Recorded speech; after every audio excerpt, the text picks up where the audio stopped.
방금 밝아온 우리 새해와 함께 우리 서울지구 재림성도 여러분께 우리 만복의 근원이신 우리 주 예수 그리스도의 이름으로 우리 새해 인사를 드립니다. 참으로 새해가 벌써 한 주일이 지나가고 있습니다.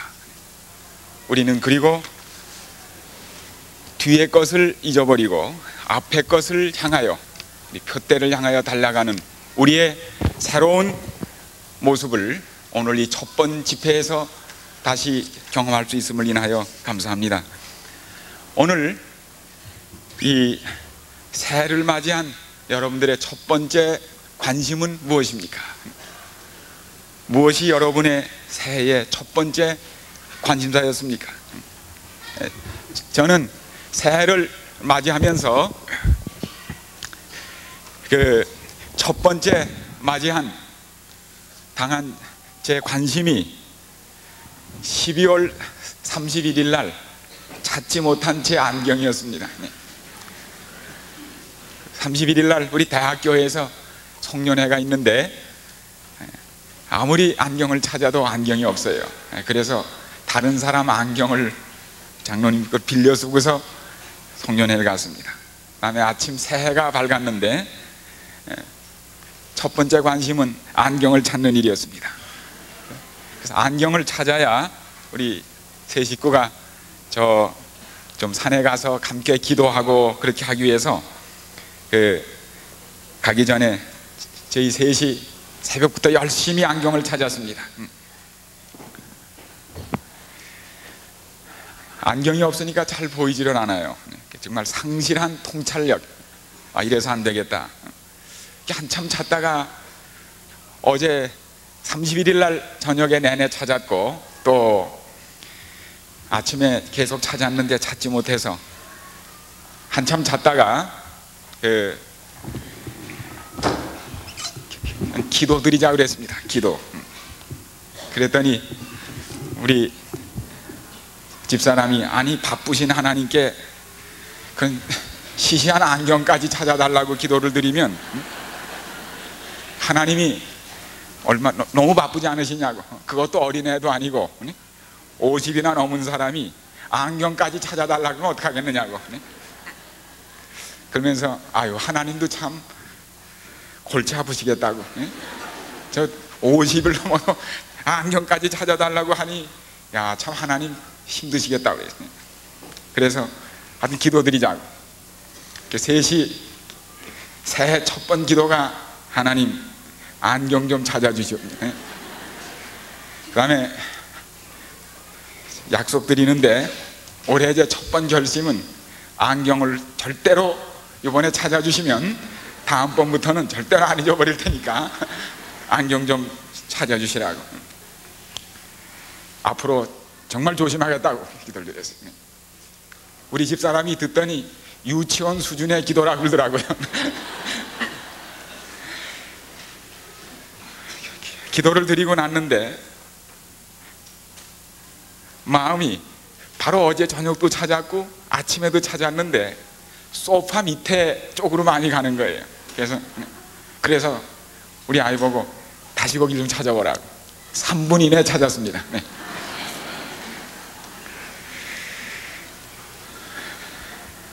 그래서 뭐 좀 흉은 떨렸지만 얼마나 기분이 좋은지, 야 정말 안경까지 찾아주시는 하나님, 그것도 3분 이내. 정말 아주 그날 참 즐거운 새해 아침을 맞았습니다. 이런 하나님이 계시구나. 남들은 뭐라든지 간에. 그래서 이제 그날 아침에 일찍 산에 가서 저 우리 저수지부에 기도하는 돌단 있고 해서 우리 셋이 기도를 드리고 내려왔는데 내려와서 보니까 장갑이 또 없어요. 날이 상당히 추워지더라고요. 장갑을 암만 찾아도 또 장갑이 없어요. 이래서 차마 또 장갑까지 찾아달라고 기도드리는 게 너무 염치가 없어서 그건 못했습니다. 그만 못하고 얘기도 못하고 끙끙끙 하고 앓고서 장갑 어디 갔어? 심각하게 찾진 않고 그냥 장갑이 없어서 그 다음날 아침에 저희가 또 아침 일찍 좀 춥긴 하지만 제가 그 저수지 위에 기도하는 데를 또 갔습니다. 기도하러 막 무릎을 꿇었는데 어제 제가 그 장갑 벗어놓은 게 거기 그냥 있는 거예요. 그래서 기도도 안 드렸는데 무릎만 꿇어도 나오더라고요. 그래서 새해 첫째 날, 둘째 날 저는 대단한 기도의 응답을 받았습니다. 그래서 좋으신 하나님, 제 입에서는 좋으신 하나님 그 있죠? 네. 장갑도 찾아주시고, 네. 정말 안경도 찾아주시고, 네. 우리 좋으신 하나님 한번 좀 같이 부르시지요. 다 아시죠? 그 다음에 우리 2절 우리의 기도를 들으시는 같이 한번 부르세요. 시작. 좋으신 하나님, 좋으신 하나님, 참 좋으신 나의 하나님. 우리의 기도인가요? 우리의 기도를 응답해 주시는 참 좋으신 나의 하나님.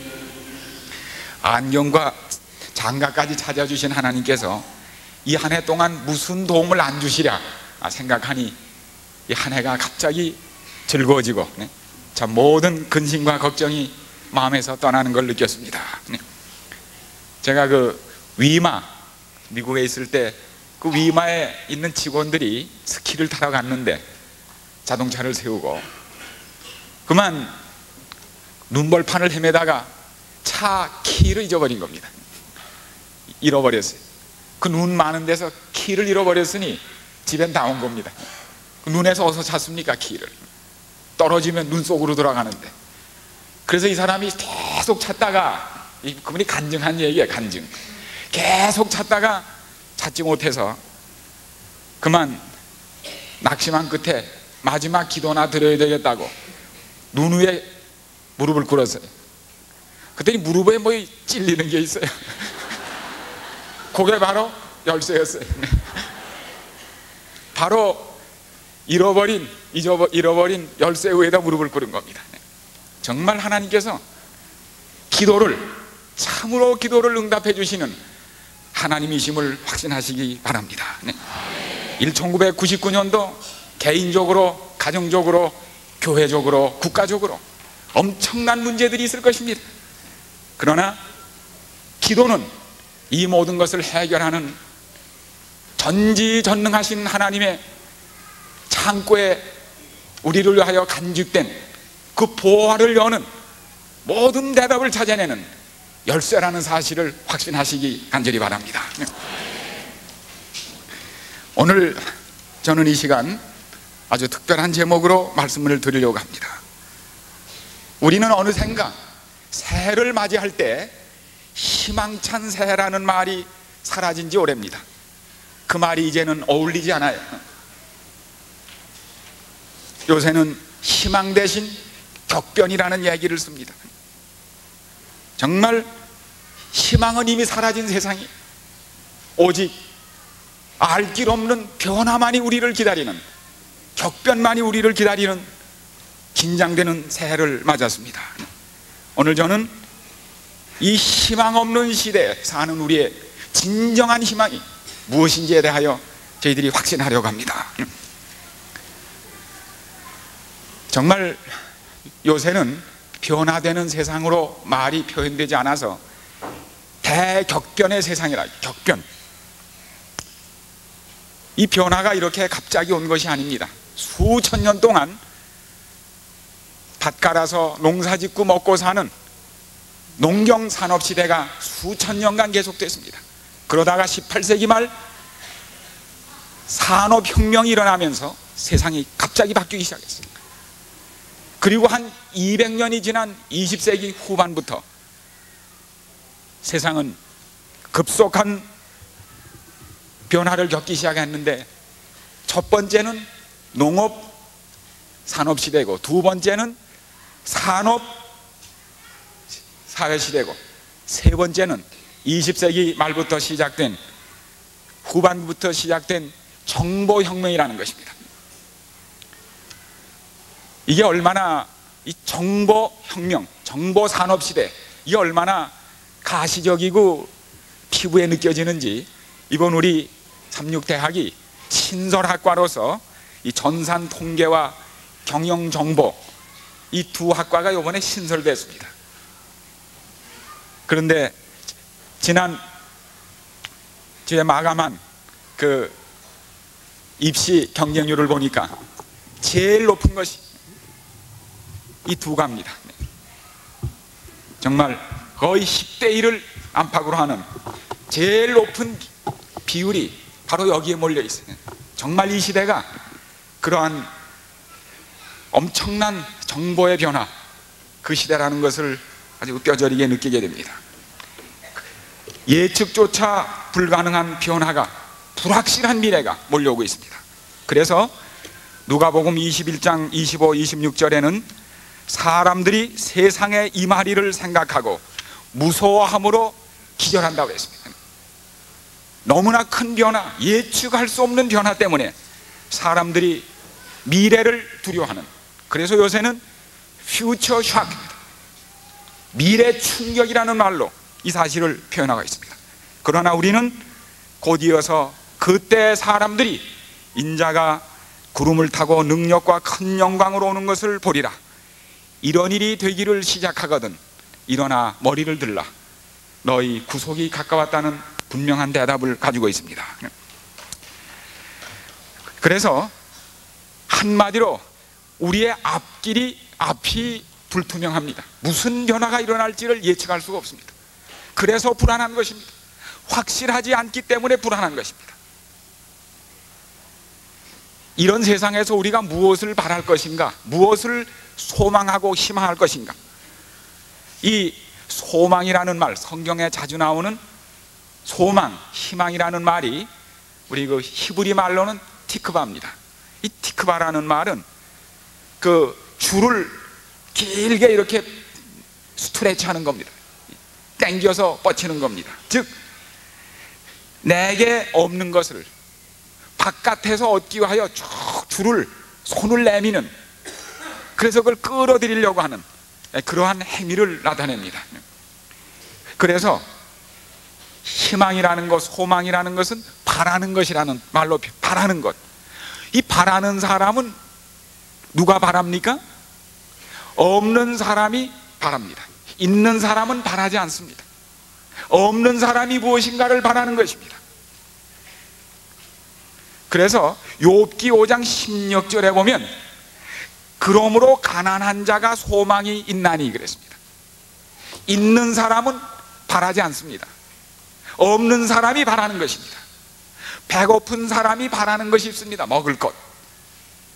춥고 배고픈 사람은 바라는 것이 있습니다. 그러나 등이 따뜻하고 배부른 사람은 바랄 것이 없습니다. 그러므로 희망은 가진 것이 없을 때 희망이 생기게 됩니다. 필요되는 모든 것을 가진 사람은 희망이 없습니다. 다시 말하면 희망은 희망이 없을 때 존재하고 희망이 있을 때 존재하지 않습니다. 다시 생각해 보세요. 희망은 가진 것이 있고 현실에 희망이 있을 때는 희망이 없습니다. 바라는 것이. 희망은 늘 밖에 있는 거니까요. 그러나 지금 가진 것이 없을 때, 지금 희망이 없을 때 희망하게 된다는 것입니다. 무슨 뜻인지 아시겠죠? 네. 반대입니다. 반대. 그래서 보십시오. 모세가 그 남자로 하기가 제일 힘들다는 처가살이를 40년이나 했습니다. 처가살이 40년에 그는 그의 모든 자존심은 짓밟히고, 출애굽기 3장에 보면 장인 이드로의 양떼를 끌고 장인집 양떼를 치는 목부로서 처가살이하는 모습이 나옵니다. 그의 모든 인생의 꿈은 산산이 다 깨졌습니다. 참 데이트도 없이, 데이트도 한번 못 해보고 객지에서 만난 얼굴빛도 검은 미디안 여자와 엉겁결에 결혼했습니다. 그의 결혼관은 깨뜨려졌습니다. 직업관도 깨뜨려졌습니다. 이렇게 인생을 살 줄은 꿈에도 몰랐어요. 지금 장인집 목부 노릇합니다. 처가살이. 출세관도 깨졌습니다. 다 깨졌습니다. 이제 나이도 중노인이 돼가는 80세를 넘고 있습니다. 그럴 때 그가 양떼를 이끌고 나가는 그 광야에 아시는 대로 떨기에 불이 붙는 걸 봅니다. 그리고 거기서 하나님이 모세를 부르시는 것입니다.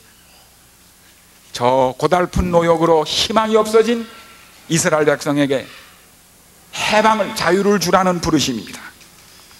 이때 모세가 쭉 듣고 있다가 하나님, 내가 이 얘기를 우리 백성들한테 하면 백성들이 내가 만난 하나님이 누구냐, 그 하나님 명함 가져왔느냐 그러면 하나님 이름을 대야 할 텐데 이름을 뭐라고 그럴까요? 물었어요.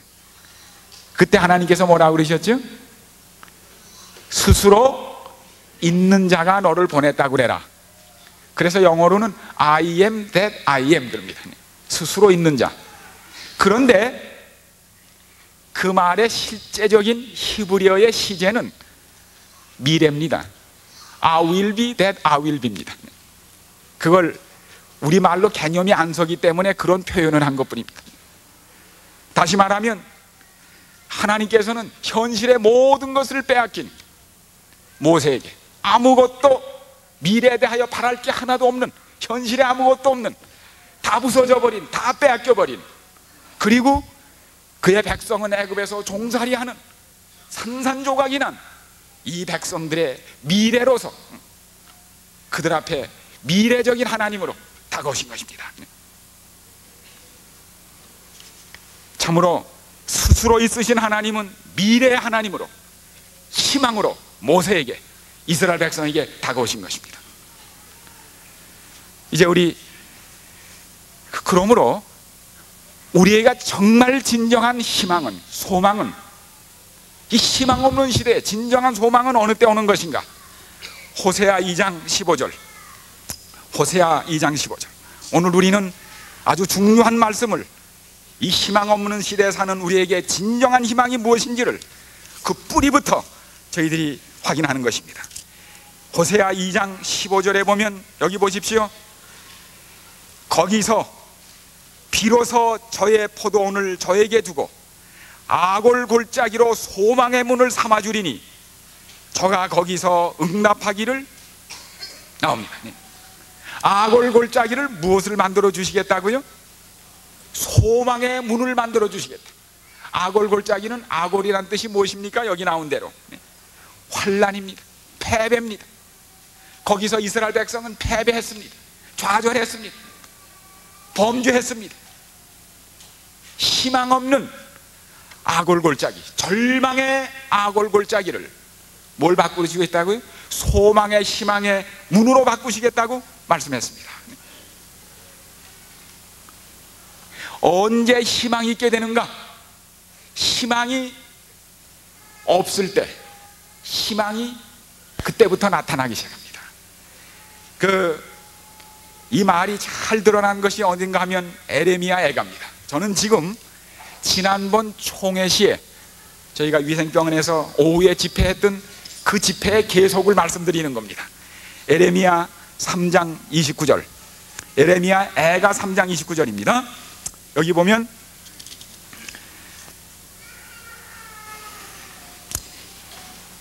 여기 그 앞에 쭉 읽어보면 15절 이하에 읽어보시면, 나를 쓴 것으로 배불리시고 쑥으로 취하게 하셨으며 조약돌로 내 이를 꺾으시고 채로 나를 덮으셨고 주께서 내 심령으로 평강을 멀리 떠나게 하시니 내가 복을 잊어버렸으며 스스로 이르기를 나의 힘과 여호와께 대한 내 소망이 끊어졌다 하였도다.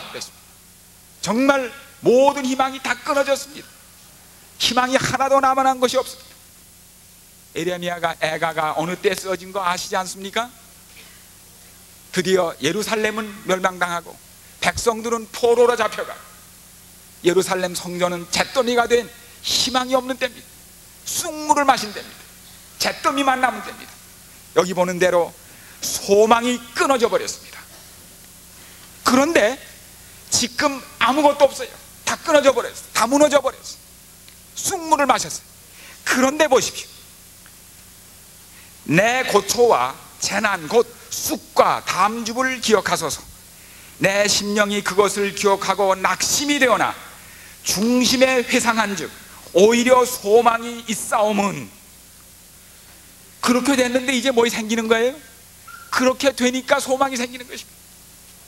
지금 가진 모든 것을 상실했을 때 그때 희망을 갖게 된다는 것입니다. 이상하지요? 아까 말씀드린 대로 지금 가진 것을 모두 빼앗긴 사람만이 무엇을 바라기 시작한다는 것입니다.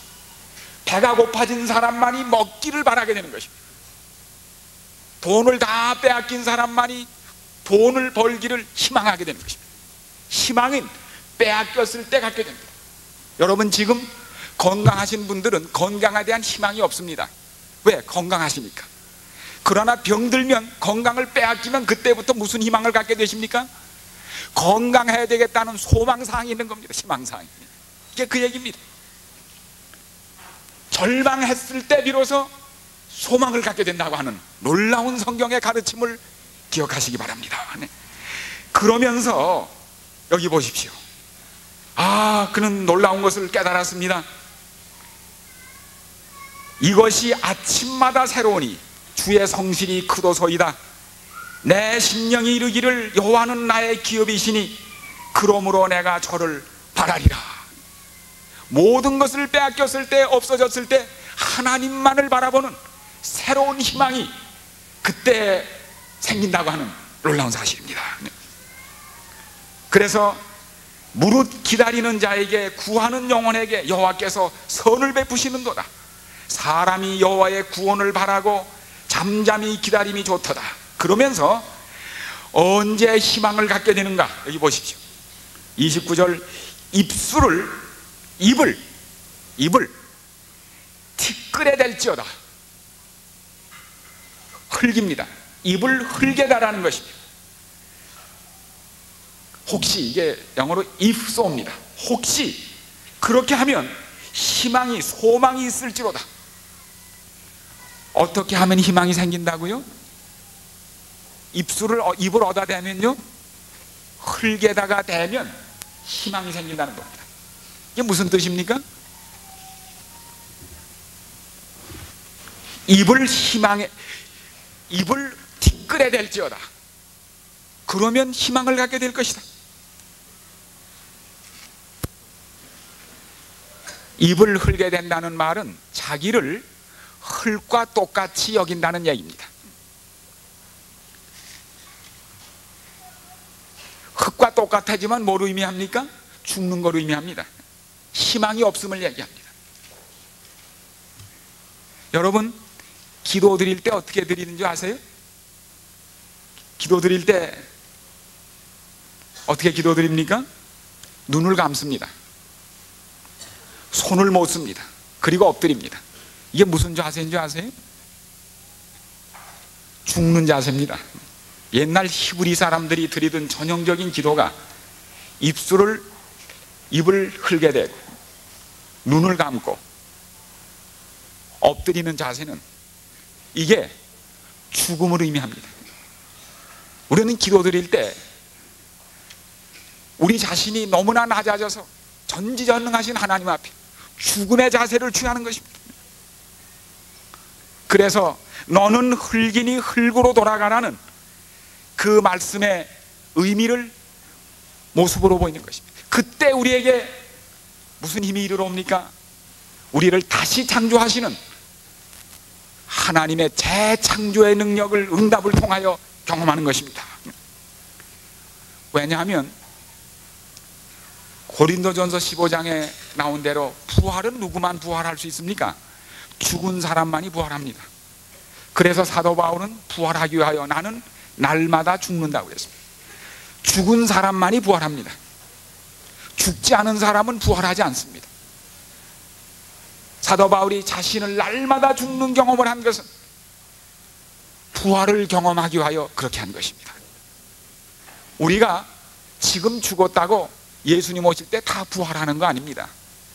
사도 바울처럼 자아가 죽은 사람만 부활합니다.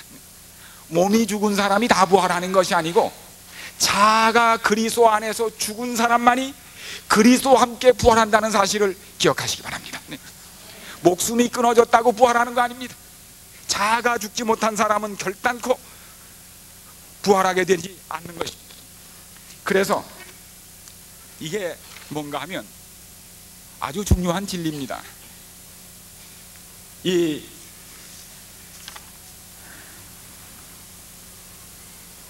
아브라함이 믿음의 조상인 믿음으로 말미암아 구원을 받는 영생을 얻는 원리를 입증한 아브라함이 이삭을 낳기 위하여 그에게 어떤 일이 있어야 했습니까? 육신이 썩어야 했습니다. 육신이 생명을 낳을 수 있는 가능성이 죽어야 했습니다. 그러기 위해서 얼마 걸렸죠? 25년이 걸렸습니다. 죽어야 했습니다. 썩어야 했습니다. 그래서 로마서 5장 17절에 보면, 여러분 이건 대단히 중요한 구원의 원리입니다. 로마서 5장 18절 여기 보시면 5장 17절 18절에 여기 보십시오. 기록된 바 내가 너를 많은 민족의 조상으로 세웠다 하신과 같으니 그의 믿은 바 하나님은 죽은 자를 살리시며 없는 것을 있는 것 같이 부르시는 이시라. 아브라함이 바랄 수 없는 중에 바라고 믿었으니 바랄 수 없을 때 바랐습니다. 이게 진정한 소망입니다. 그가 100세나 되어 자기 몸에 죽은 것 같음과 사라의 태 죽은 것 같음을 알고도 믿음을 가진 것입니다. 그러므로 죽음이 없이는 생명을 부활시키는 능력이 나오지 않게 되어 있습니다. 그가 육신적으로 생명을 탄생시킬 수 있는 가능성이 죽었을 때, 그때 이삭이 태어났습니다. 이것이 바로 그 와이프인께서 목사에게 보내는 권명 456페이지에 믿음으로 말미암는 의란 무엇인가? 인간의 영광을 티끌 속에 묻어버리고 인간이 스스로 할 수 없는 일을 행하시는 하나님의 능력이다 그랬습니다. 인간의 영광을 티끌 속에 묻어버리고 스스로 할 수 없다는 영생은 인간의 능력으로 이룰 수 없다는 사실을 분명히 깨닫고 인간의 영광을 티끌 속에 묻어버리고 이 일을 할 수 있는 하나님의 능력에 전적으로 의존하는 것, 그것이 영생을 가져오는 믿음으로 말미암는 의의 정의라고 말씀했습니다. 왜 그렇게 하는가? 에베소 2장 9절에 보면 누구든지 자랑치 못하게 하려 함이라. 고린도전서 1장 29절 아무도 자랑치 못하게 하려 함이라 그랬습니다. 영생을, 구원을 자신이 이루었다고 생각하면 구원이 이루어진다면 뭘 합니까? 자랑하게 되어 있습니다. 자랑을 하게 되면 뭘 못하게 되어 있습니까?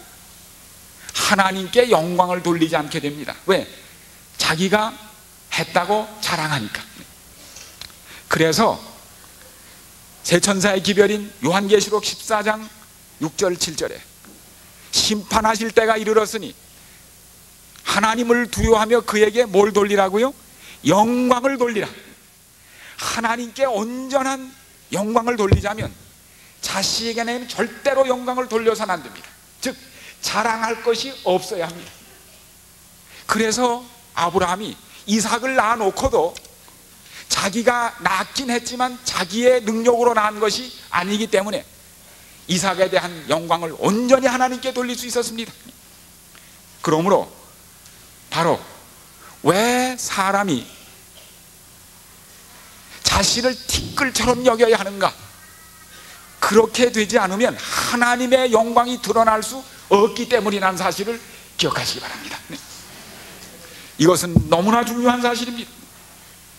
그래서 기억하십시오. 늦은 비 성령은 요한계시록 18장 1절에 보면 그 영광으로 땅이 환하여지더라고요. 하나님의 영광으로 땅이 환하여집니다.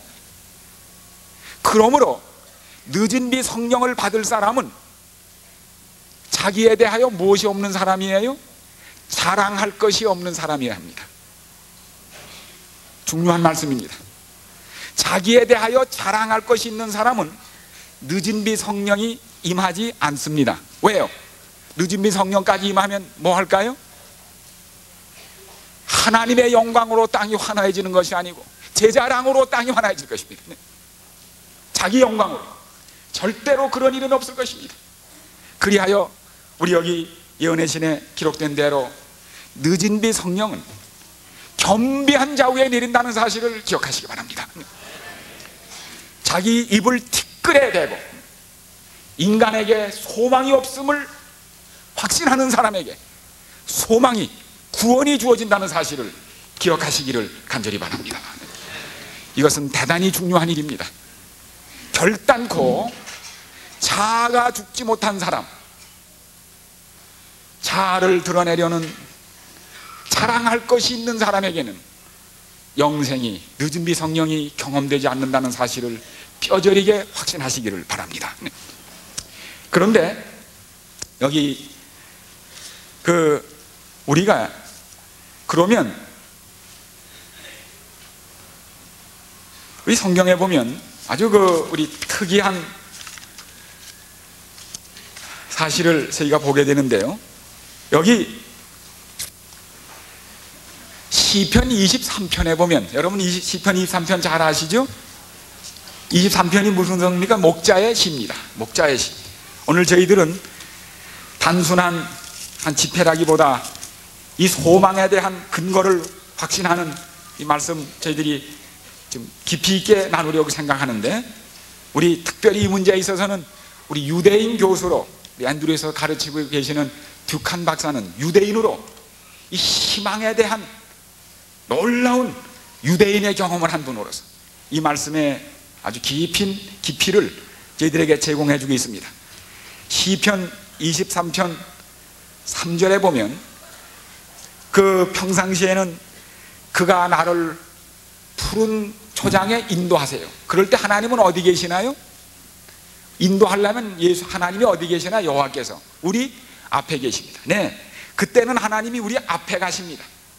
그러나 4절에 보면 내가 사망의 음침한 골짜기를 갈 때는 나와 함께 계십니다.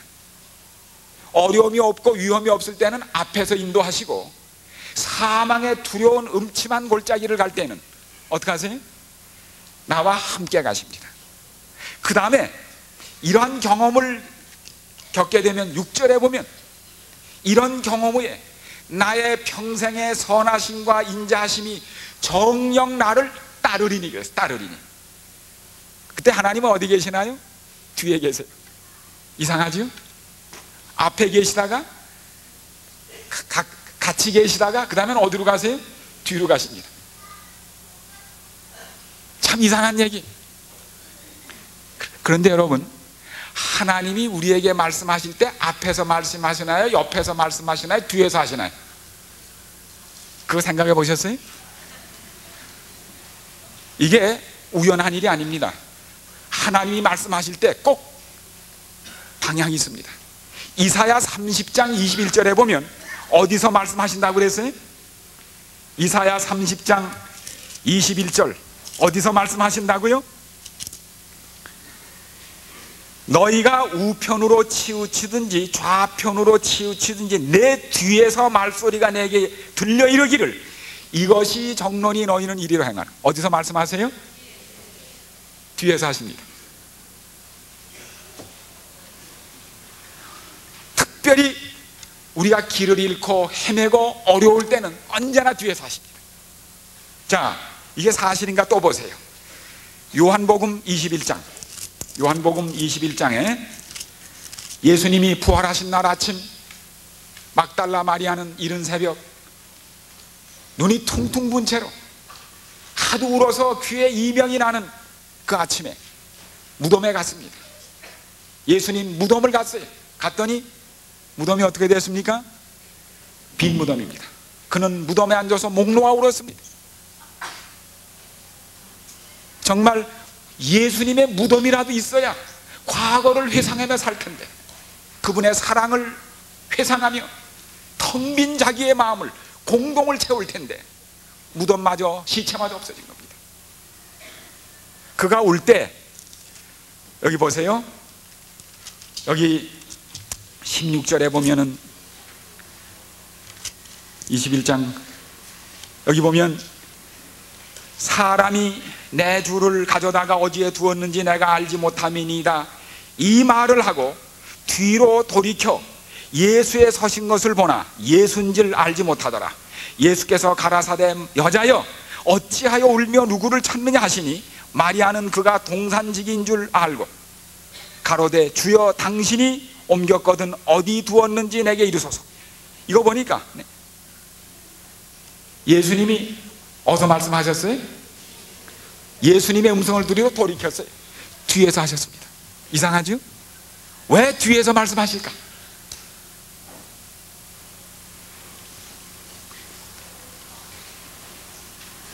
뒤에서 희망을 말씀하셨습니다. 울지 마라, 내가 살았다. 내가 살았다는 소식을 제자들에게 빨리 알리라고.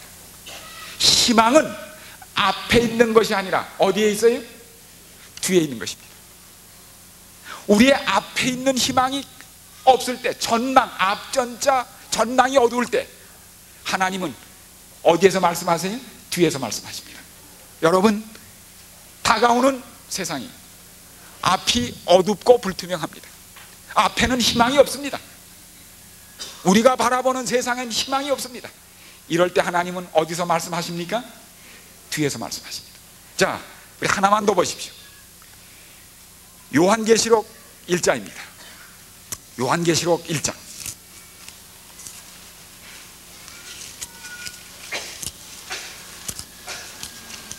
요한계시록 1장, 정말 이때는 절망스러운 때입니다. 1세기 말 어린 교회는 예수님을 사랑하는 사랑과 경건은 다 시들고, 교회는 이단이 생겨나고 대제국 로마가 핍박을 시작했습니다. 하나밖에 남지 않았던 요한은 반모섬에 귀양 왔습니다. 정말 희망이 없어졌어요. 답답합니다. 요한은 그날 안식일 그 넘실거리는 지중해 에게를 바라보며 근심에 사로잡혔습니다. 아, 큰일 났다. 정말 앞이 어둡습니다. 그럴 때 1장 10절, 반모섬에 있었더니 주의 날에 안식일에 내가 성령에 감동하여 내 어디에서? 뒤에서 나는 소리를 들었습니다. 이상하지요?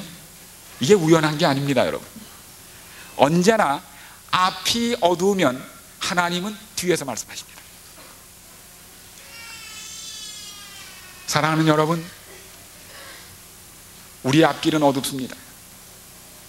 정치적인 장래, 경제적인 장래, 환경 파괴, 앞을 내다보면 어느 것 하나 희망 가질 때가 한 군데도 없습니다. 악해지는 세상, 앞이 어둡거든, 앞에 희망이 없거든, 희망을 어디서 찾아야 합니까? 뒤에서 찾아야 합니다. 이상하죠? 왜 그런가? 왜 그런가? 하나님은 인간이 생각하는 것과 다른 방향에서 말씀하십니다. 다른 방향에서 희망을 보내주십니다. 그 절망스러운 순간에 하나님께서는 뒤에서 말씀하셨습니다. 그리고 뭘 보여주셨나요? 마침내 대쟁투에서 교회가 이기고 유리바닷가에 서서 영원한 승리를, 무엇보다도 마이크부터 이 학교가 좀 고쳐야겠습니다. 신년 첫 번 사업이 아마 마이크 고치는 일부터 됐으면 좋겠습니다. 이거 참 죄송합니다. 뒤에 안 들려서. 왜 그런가? 바로 앞이 어두울 때 하나님께서는 뒤에서 말씀하심으로 영광스러운 장래, 승리하는 교회, 재림의 놀라운 미래를 보여주심으로 앞을 희망을 주셨다는 사실을 기억하시기 바랍니다. 이게 왜 그럴까? 미래가 앞에 있습니까? 뒤에 있습니까? 우리 생각에는 미래는 어디 있는 것 같아요? 앞에 있는 것 같죠? 과거는 어디에 있는 것 같고 뒤에 있는 것 같고. 그런데 여러분 말씀하실 때 어떻게 하시나요? 우리보다 먼저 산 사람들, 돌아가셨거나 이런 할 때 우리 앞서가신 분 그러지요. 그래 안 그래요? 우리 앞서가신 분 그래요. 이거 보니까 과거를 우리도 앞이라고 그래요. 그렇습니까? 네? 그 다음에 우리 뒤에 태어날 사람, 우리 자손들을 뭐라고 그래요? 우리 뒤에 올 세대 그래. 뒤가 어디에 이러고 보니까 그때는 미래예요. 성경이 그 뜻으로 쓰고 있습니다. 지금. 왜 그런가? 앞은 보이거든요. 보이니까 보이는 건 과거입니다. 과거는 볼 수 있어요. 보이는 건 과거고 미래는 안 보입니다. 그렇기 때문에 미래는 앞에 있는 게 아니라 어디 있어요? 뒤에 있는 거예요. 그래서 하나님은 안 보이는 미래를 뒤에서 말씀하시는 겁니다. 거꾸로입니다. 우리하고 생각이. 자, 이제 우리 그러면 우리 앞이 아무리 어두울지라도, 절망스러울지라도, 불안할지라도 우리가 구체적으로 바라볼 수 있는 희망이 무엇인가, 이걸 찾아야겠습니다. 그래야 우리가 방금 시작한 이 해가 희망찬 새해가 될 것입니다. 그렇겠죠? 네? 정말 무엇이 희망인가? 창세기 1장은 뭐로 시작됩니까? 창세기 1장은 희망으로 시작됩니다. 창조로, 태초에 하나님이 천지를 창조하셨다, 이렇게 시작됩니다. 그 다음에 창세기 맨 마지막 50장은 대목이 뭔가 하면은 하나님께서 죽는 요셉에게 그의 입을 통하여 출애굽을 약속하십니다. 즉 약속의 땅으로 가게 해주시겠다고 하시는 겁니다. 그러므로 성경의 희망이 뭔가? 창조로 시작됐는데 죄 때문에 그것이 망가졌지만 하나님께서는 끝에는 반드시 약속의 땅으로 그를 인도하시겠다는 약속의 희망으로 끝나게 되어 있습니다.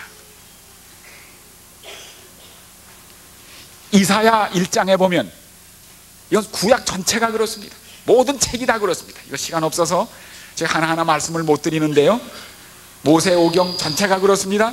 이사야서도 보면 뭔가 하면 이사야 1장에 하늘이여 들으라 땅이여 들으라, 하늘과 땅 얘기하면 그거 창세기 1장 1절입니다. 하늘과 땅 창조입니다. 그 다음에 맨 뒤에 가면 새 하늘과 새 땅이 나옵니다. 이 정말 하나님을 배역한 하늘과 땅이 마침내 새 하늘과 새 땅으로 보이는 회복된 신천신지의 약속으로 보게 됩니다.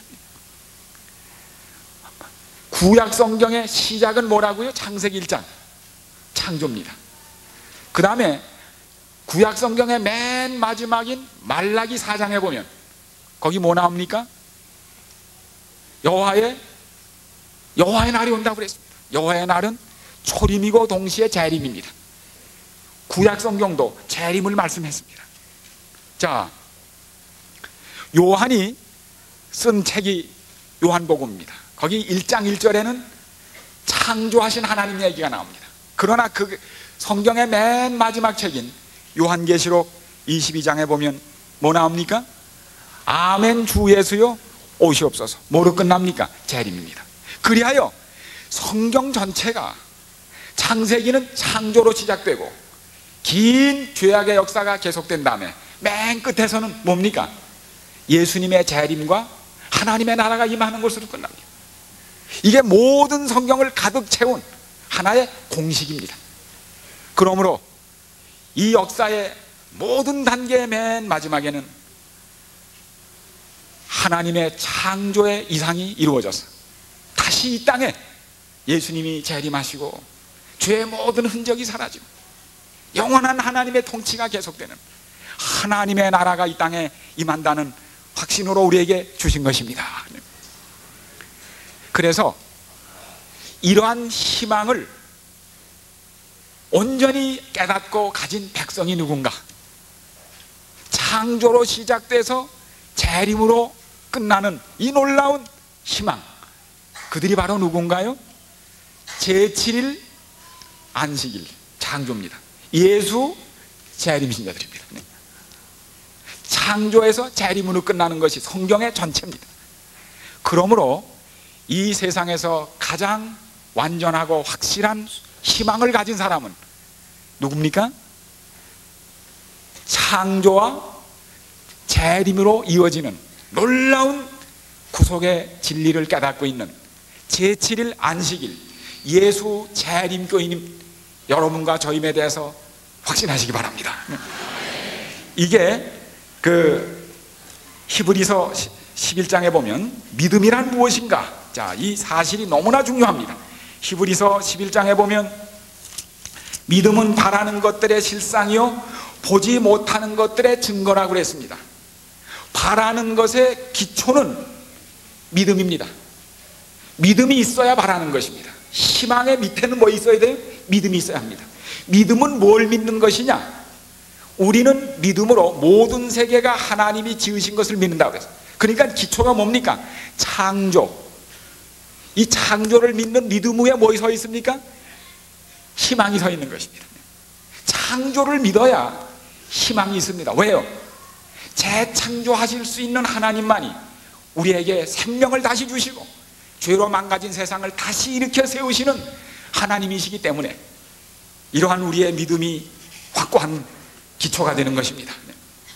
자, 이제 이 기별을 가진 것이 바로 세 천사의 기별입니다. 하늘과 땅과 바다와 물들의 근원을 만드신 하나님, 그분을 경배하고 예배하며 재림을 선포하는 우리야말로 이 세상에서 가장 확실한 희망을 가진 사람들인 것을 확신하시기 간절히 바랍니다. 이제 우리 중요한 대목을 말씀드리면서 서서히 마무리를 짓습니다. 성경에서 제일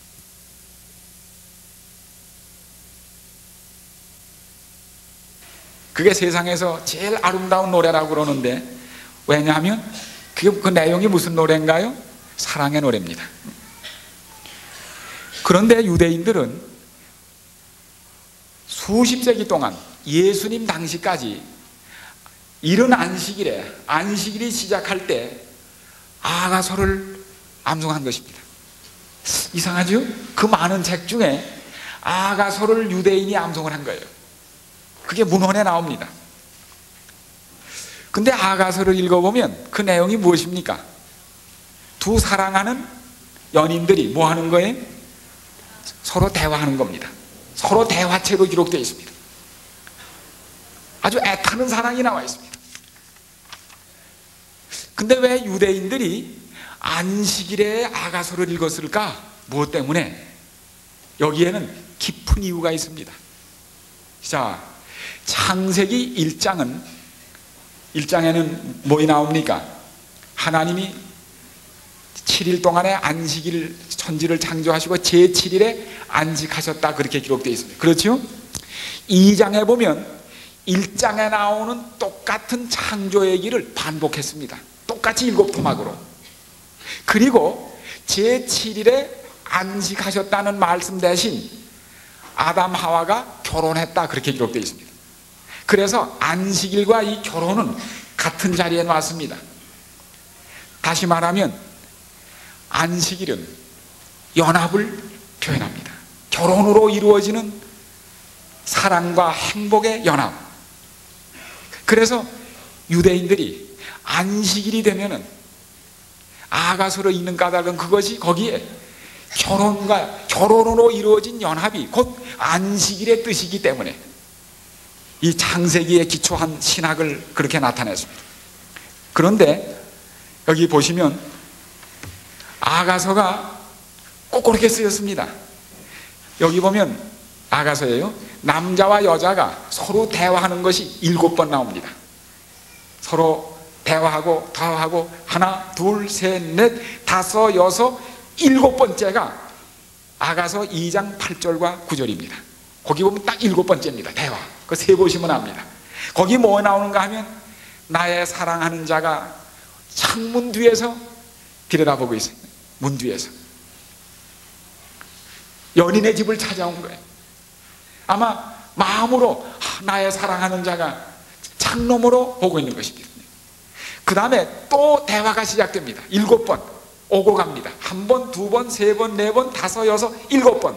그 7번째 대화가 뭔가 하면 5장 2절입니다. 거기 보면 창을 들여다보고 있던 연인이 드디어 문을 두드려요. 문 밖에서 문을 두드리는 소리가 납니다. 그 다음에 또다시 7번이 계속됩니다. 아주 칠로 딱 쪼갰어요. 또다시 이 연인들이 서로 사랑하는 얘기가 7번 오간 다음에 그 끝이 8장 12절로 13절입니다. 아가서 우리가 한번 보시죠. 아가서 그 마지막 아가서 8장 12절 13절에 여기 보면 나의 사랑하는 자야 너는 빨리 달리라. 향기로운 산들에서 노루와도 같고 어린 사슴과도 같아라. 빨리 와라. 빨리 와라 입니다. 그래서 사랑하는 자가 창문에서 바라보다가 그 다음에는 문을 두드리고 그 다음엔 빨리 오라고 하는 그 부르짖음이 거기 나옵니다. 그런데 알고 보니까 요한계시록에 나오는 내용이 아가서하고 같다는 사실을 찾아낸 겁니다. 왜냐하면 여기 요한계시록 12장에 보면 그 해를 입은 한 여자가 나오지 않습니까? 해를 입은 한 여자가 하나님의 교회를 상징하는 그 여자가 해를 입고 아름다운 여자가 나오는데 그 여자의 모습이 어디에 나오는가 하면 아가서에 나오는 여자입니다. 아가서 6장 10절에 보면 아침빛까지 뚜렷하고 달같이 아름답고 해같이 맑고 기치를 벌린 군대같이 엄유한 여자가 누구인가? 그 계시록 12장에 나오는 여자가 어떤 여자예요? 아가서에 나오는 하나님의 사랑의 대상인 교회입니다. 그 계시록에 나오는 정결한 여자 하나님의 교회가 아가서의 여자예요. 그런데 아가서에 보면 그 막 연인이 와서 문을 두드려요. 요한계시록 3장 20절에 보면 볼지어다 내가 어서 두드려요. 문 밖에 서서 두드리노니 누구든지 문을 열면 내가 들어가 저로 더불어 먹고 저는 나로 더불어 먹으리라. 이게 아가서에 나오는 절절한 사랑의 얘기입니다. 알고 보니까. 그리고 요한계시록 맨 뒤에 보면은 거기 뭡니까? 마치 아가서의 맨 끝이 뭐예요? 너는 빨리 오라 그랬어요. 요한계시록 맨 끝이 뭡니까?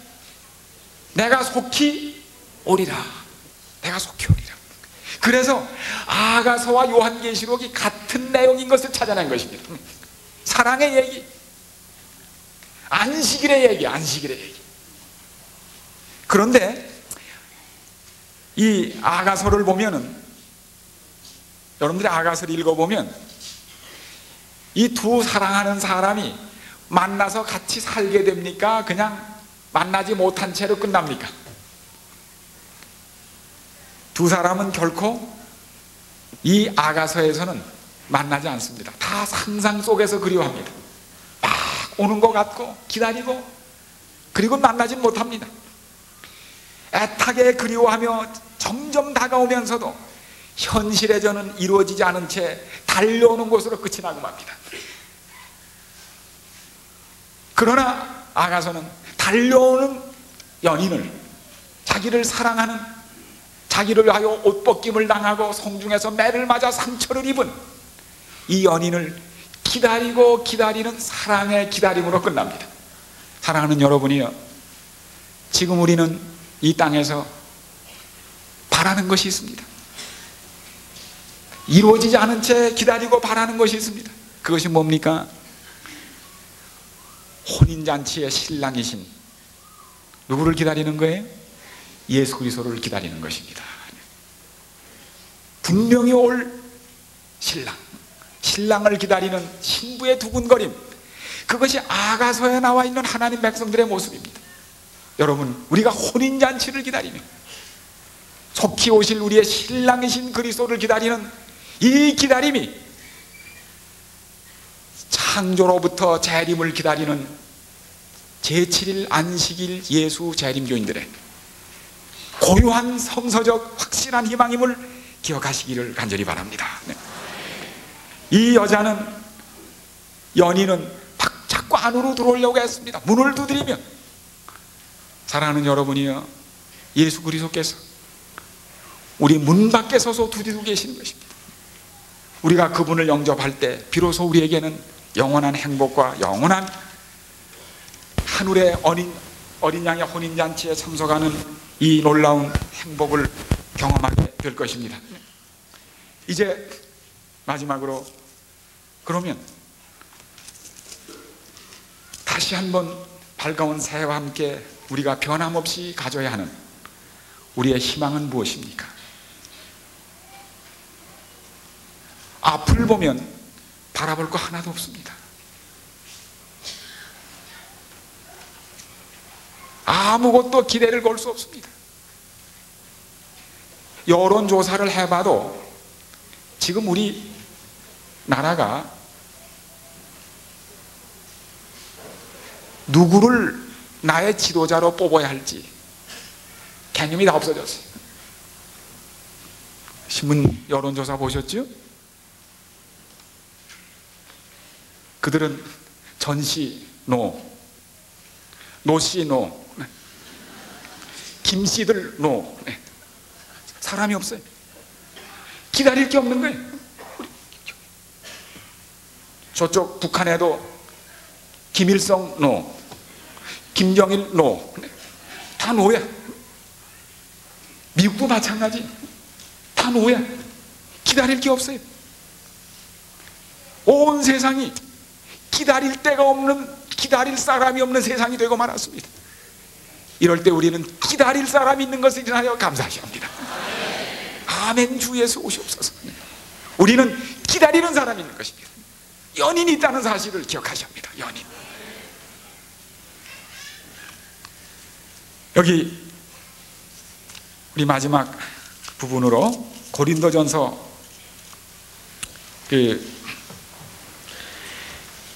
마지막을 보십시오. 여기에 우리가 그것을 위해 살아야 할 우리의 구호가 있습니다. 우리의 희망이 있습니다. 보십시오. 자, 고린도전서 맨 마지막, 만일 누구든지 그리스도를 사랑하지 아니하거든 저주를 받을지어다. 주께서 임하시느니라. 우리가 고대하는 아가서의 연인, 요한계시록의 연인이신 우리 주님께서 임하신다고 하는 것입니다. 그런데 주께서 임하시느니라, 이 말을 줄이면 뭐라 그러죠? 찬양대 이름도 이게 있습니다. 마라나다입니다. 이게 아람어로 표현하면 마라나다예요. 마라나다. 주께서 임하시느니라. 그런데 이 마라나다, 주께서 오신다, 이게 초대 그리스도인들의 희망이었습니다.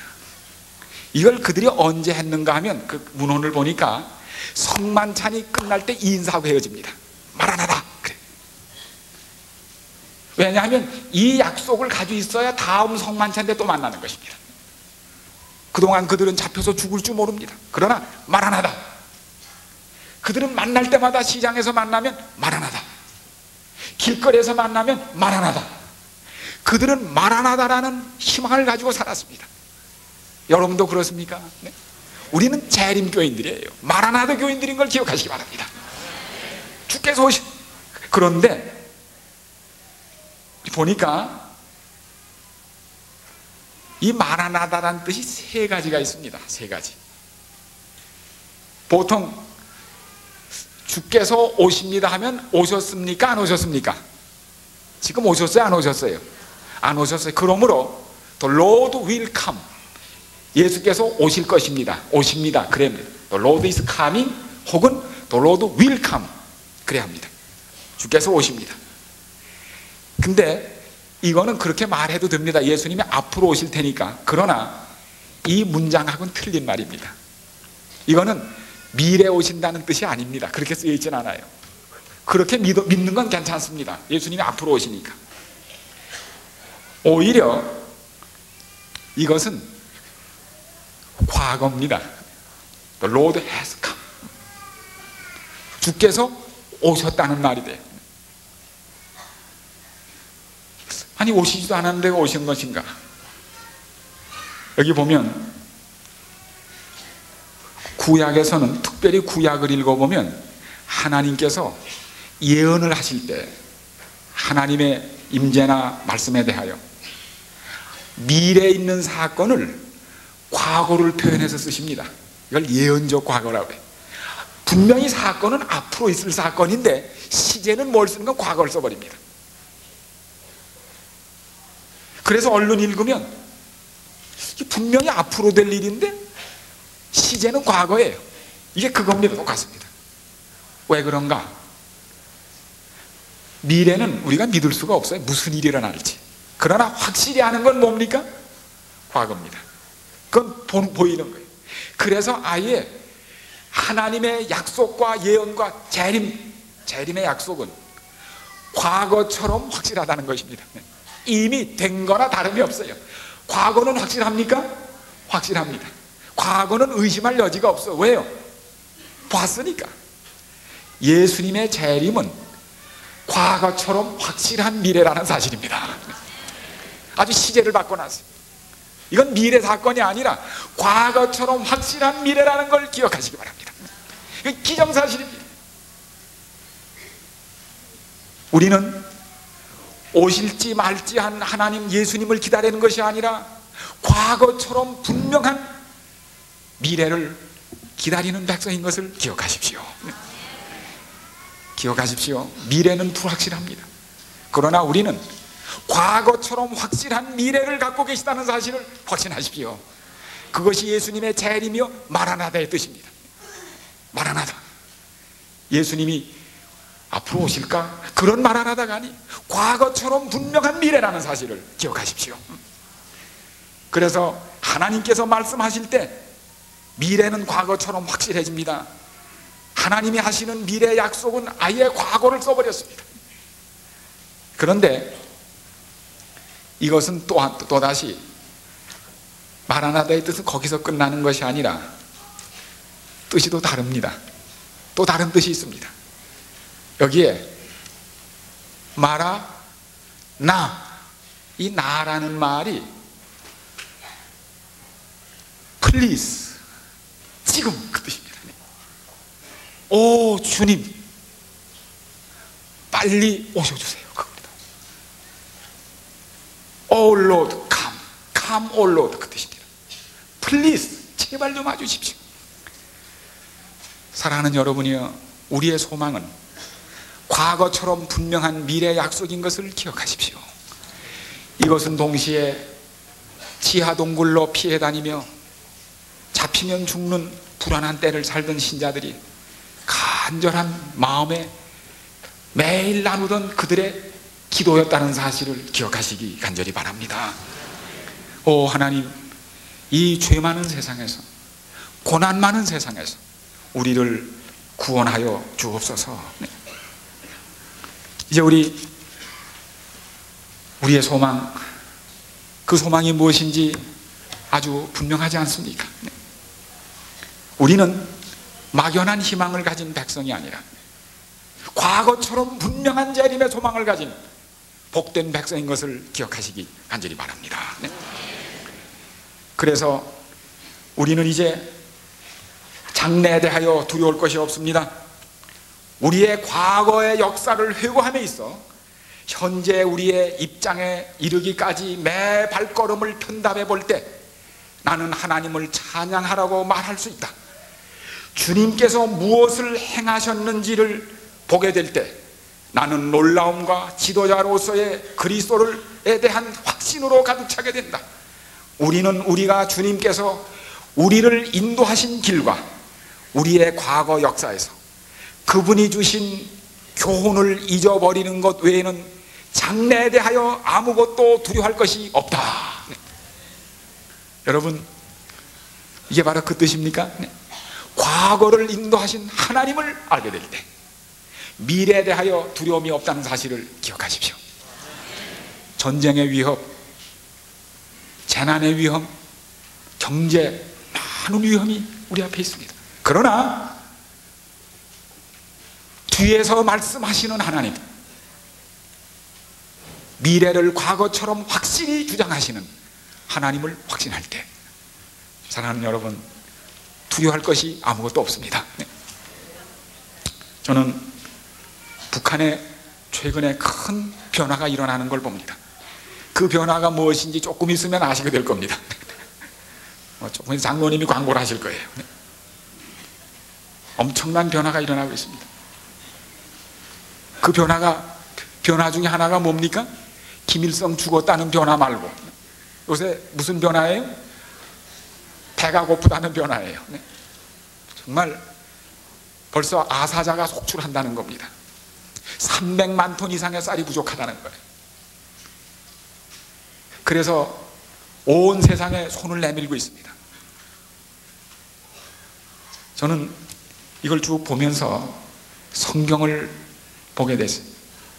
하나님께서 구약에 읽어보면 민족들을 아브라함을 일로 옮기고 야곱을 절로 옮길 때 왜 옮겼는지 아십니까? 민족들이 뭐 때문에 움직인 줄 압니까?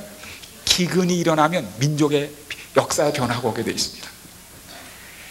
그래서 역사하고 기근은 밀접한 관계가 있다는 사실을 발견하고, 그리고 쉐이 박사님은 그걸 찾아서 박사 논문을 썼습니다.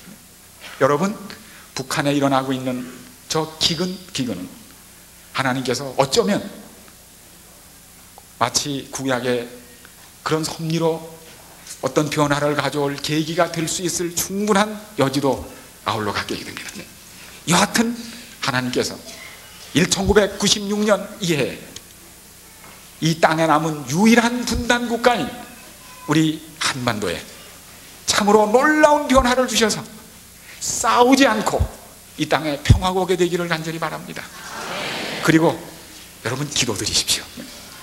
이 장막이 무너질 때, 싸움하지 않고 장막이 무너질 때, 우리는 이 땅에, 이 세상에서 가장 큰 변화가 이 땅에서 다가오는 것이 시간 문제인 이때 살게 됩니다. 이 엄청난 변화를 앞에 둔 이제 서기 2000년을 다섯 해밖에 두지 않은 우리가 이제 다시 한번 엄숙한 시대의 의미를 깨닫고 우리의 소망을 불태우시면서 우리의 확실한 소망, 과거처럼 분명한 미래, 이미 이루어진 약속, 창조로부터 재림까지 이어지는 엄청난 성경의 약속과 허락을 말씀을 통하여, 역사를 통하여 확신한 제7일 안식일 예수 재림교회, 여러분과 제가 이 역사의 가장 중요한 이 자리에서 우리의 사명을 다하시게 되기를 간절히 바랍니다. 이 한 말씀 아시는 대로 그 루스벨트 대통령이 아프리카로부터 돌아오는 배였습니다. 대통령이 배를 타고 오는 것입니다.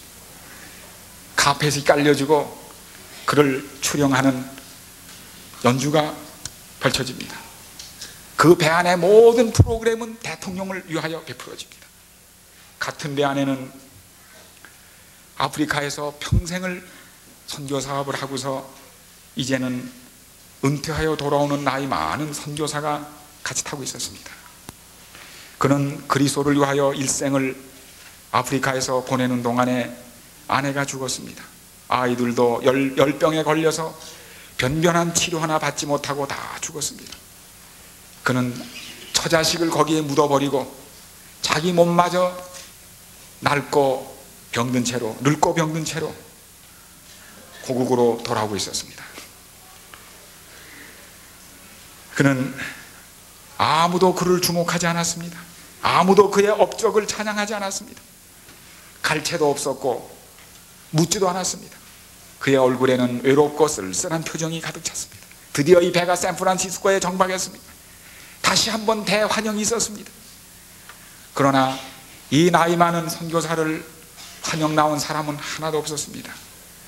그는 그날 밤 쓸쓸히 샌프란시스코의 어느 작은 호텔방에 짐을 푼 다음에 침대 곁에서 엎드려 기도를 드렸습니다. 하나님, 후회하거나 불평하는 것은 아닙니다. 그저 웬일인지 이렇게 섭섭하고 쓸쓸해서 그렇습니다. 아시는 대로 저는 저 고생이 막심한 아프리카에 가서 주님을 위해 제 젊음을 바쳤습니다. 제 아내, 제 아이들까지 거기 묻고 돌아왔습니다. 이렇게 집으로 돌아왔건만 아무도 저를 반겨주지도 않고 제가 한 일을 주목하지도 않으니 참 섭섭합니다. 제가 이렇게 집으로 돌아왔는데도요, 그 눈물이 주르르 흘렀습니다. 그때 그의 굽어진 어깨 위에 어떤 손길이 얹혀지는 느낌을 느끼며 그의 귀에는 이런 소리가 들렸습니다. 나의 사랑하는 나이 많은 친구여, 자네는 아직 집으로 돌아온 것이 아닐세. 자네가 정말 내 집으로 돌아올 때 내가 자네를 이렇게 하겠나. 자네는 아직 집으로 돌아온 게 아니야. 사랑하는 여러분, 우리는 때때로 우리가 주님을 위해 사는 삶이 너무 피곤하고 힘들어서 이것이 주님을 섬긴 결과가 이런 것에 대한 낙심을, 좌절을 겪을 때가 있습니다. 그러나 기억하십시오. 우리는 아직 집에 가지 않았습니다. 네. 우리는 아직 기다리고 있는 사람들입니다. 우리의 희망은 아직 우리에게 이르러오지 않았습니다. 우리는 기다리는 사람들입니다. 우리 잠시 찬미 전에 기도를 위하여 머리를 숙이시고, 우리 다음에 찬미 후에 장로님 기도 드리시고 일부 순서를 마치겠습니다. 다 같이 머리를 숙이시겠습니다. 그렇습니다. 여러분, 세상은 곧 지나갈 것입니다. 외롭고 고단한 나그네 길도 곧 끝날 것입니다. 예수님을 위하여 오래 수고하고 섬겨온 분들, 원칙을 지키며 산 사람들은 낙심할 때가 많습니다. 마치 예수께서 오셨는데도 아무 일도 일어나지 않은 듯. 그러나 기억하십시오. 아직 우리는 집에 오지 않았습니다. 미국의 하늘은 천군 천사의 나팔 소리로 뒤덮이고 빛난 광선이 어두운 구름을 뚫고 비칠 것입니다. 언약의 무지개가 떠오르고 드디어 영원한 세계가 그 햇살을 비칠 것입니다. 그때 우리는 참으로 하나님의 깊고 깊은 의중을 알게 될 것입니다. 우리가 주님 믿어온, 구주로 믿어온 그분께서 우리의 의탁한 것을 그날까지 지키시고 우리를 마침내 구원하셨음을 알게 될 것입니다. 우리는 본향으로 가는 중입니다. 우리를 심히 사랑하사 우리를 위하여 죽기까지 하신 주님께서 우리를 위하여 한 도성을 세우셨습니다. 새 예루살렘은 우리가 영원히 안식할 처소입니다. 바로 하나님의 도성에는 다시 슬픔이 없을 것이며 슬픔의 통곡도 깨어진 희망과 매장된 애정의 만가도 다시는 들리지 않을 것입니다. 머지않아 우리의 둔한 의복들은 혼인 예복으로 바뀌어질 것입니다. 머지않아 우리는 우리 왕의 대관식을 목도할 것입니다. 그 생명이 그리스도 안에 숨김받은 사람들, 이 세상에서 믿음의 선한 싸움을 싸운 사람들은 하나님의 나라에서 구주의 영광으로 빛날 것입니다. 머지않아 우리는 우리 생애의 소망의 중심이신 그분을 뵙게 될 것입니다. 마라나다. 자비로우신 주님, 희망이 없는 세상, 새해가 시작되었지만 바라볼 곳도 없는 세상, 바랄 사람도 없는 세상, 절망스러운 불확실한 미래 앞에서 떨고 있는 저희들에게 과거처럼 확실한 미래 소망을 하나님의 말씀 속에서 확신하게 도와주셔서 감사합니다. 하나님, 우리에게 불타오르는 희망이 있습니다. 확실한 희망이 있습니다. 주님, 이 땅에서 모두 이루어지지 아니한 안타까운 사랑의 이야기가 있습니다. 애타는 사랑의 이야기, 십자가의 영원한 사랑의 이야기, 그 사랑의 이야기가 마침내 주님을 만남으로 혼인잔치에서 꽃 피어질 아가서의 사랑이 연근은 그 행복한 날을 바라보며 연인을 기다리는 여인처럼 순결하고 간절한 마음으로 주님 기다리게 도와주시옵소서. 그리하여 주님 뵙는 그날 우리 행복이 치솟게 하시고 우리의 소망이 불타오르게 하여 주시옵소서. 하나님, 앞이 어두울 때 뒤에서 말씀하시는 하나님의 음성 듣게 하시고, 앞이 불확실할 때 확실하게 말씀하시는, 뒤에서 나팔소리처럼 말씀하시는 희망을 듣게 하여 주시옵소서. 1999년 이 해가 우리에게 희망의 해가 된 것을 인하여 감사합니다. 불타오르는 재림의 소망, 그지없이 가까워진 주님의 재림, 이제는 이 기별을 세상에 전하며 우리 가진 모든 것 주님께 드려 이 사업에 헌신하도록 도와주시고 하나 되게 하시고 엄청난 희망을 가진 백성들인 것을 기억하고 세상에 낙심과 좌절이 아니라 희망을 던져주는 주님의 백성들 되게 하여 주시기를 바라며, 마라나다, 오 주님 정말 오시옵소서. 어서 오시옵소서. 고생이 불안이 심할수록 어서 오시옵소서.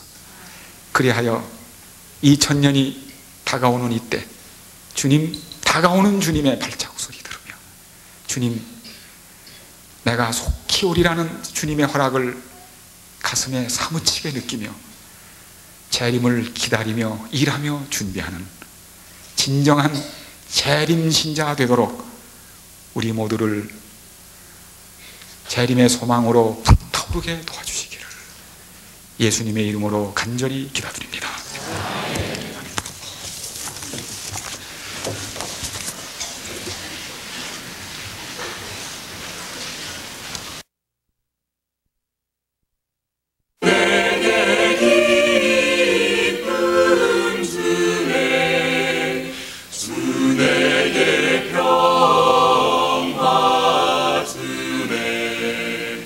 천사들 목소리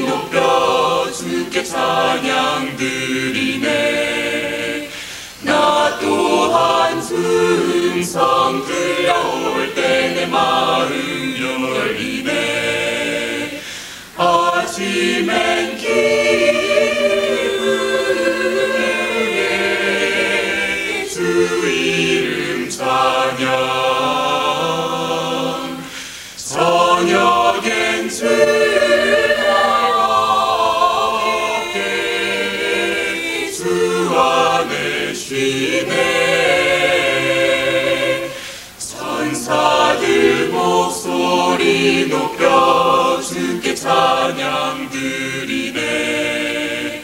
나 또한 주 음성 들려올 때 내 마음 열리네. 아침엔 기쁘게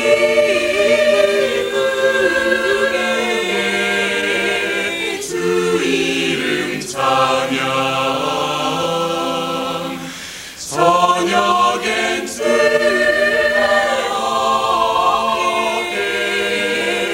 주 안에 쉬네. 주님께 늘 기쁘게 내 친구들아 다 모여서 귀한 생명 주신 주님을 다 찬양하자. 아침엔 기쁘게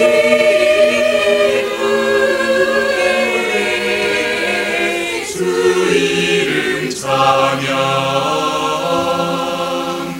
저녁엔 즐겁게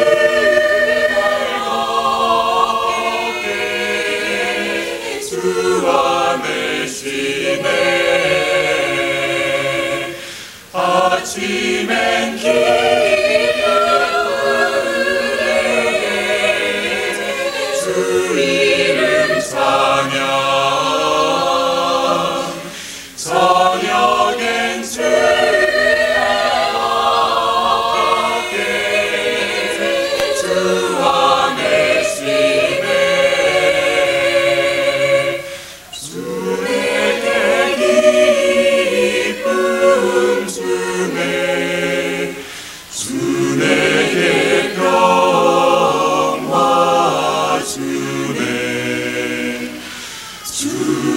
주님께서